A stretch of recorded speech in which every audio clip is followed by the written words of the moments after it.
Сегодня в Магасе проходит встреча глав субъектов Северокавказского федерального округа под председательством полномочного представителя президента России в СКФУ Александра Матовникова. Основной темой обсуждения стало социально-экономическое развитие Северного Кавказа. В частности, речь пошла о стратегии развития российских морских портов в Каспийском бассейне, железнодорожных и автомобильных подходов к ним в период до 30 года. Затронули на встрече развитие транспортной системы в субъектах СКФО.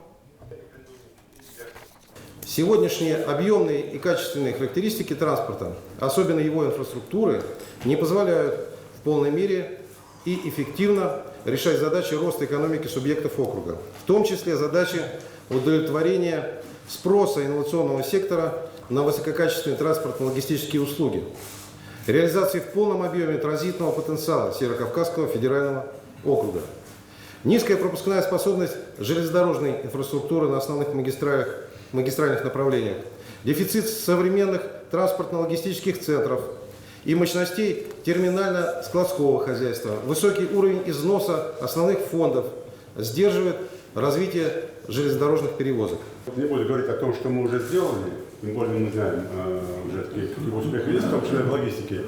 Что я хотел сказать? Во-первых, первое, спасибо Министерству транспорта и, конечно, лично Роману Владимировичу вам за то, что как Росавтодор вы реально там участвуете в жизни региона. Мы как минимум там 4 или 5 раз в год встречаемся, обсуждаем и вопрос затрагиваем. Это раз. Второе, Николай Сергеевич, мы в прошлом году подавали дорога, мы его обосновали, показали, у нас план попал. Поэтому я просил, в отдельном зайдем, к вам еще раз обсудим.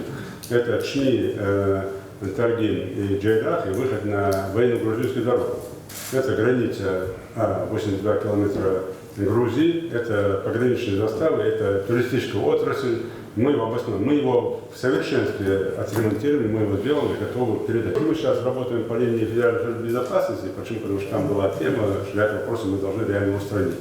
Мы их устраним, еще раз будем с предложением на Минтранс. Просим все-таки поддержать, потому что единственный аэропорт сегодня один из самых красивых, привлекательных и одна из самых лучших взлетно-посадочных полос. 3300, все типы самолетов принимает, но он пока не международный. То есть единственный аэропорт остался, поэтому я на ваше имя, доцент, и к вам обращусь. Те правила игры, которые там должны соблюдаться, то, что нужно устроить, то, что сделать, мы, конечно, делаем. Почему? Потому что без этого мы как бы не обращались, не добьемся своего.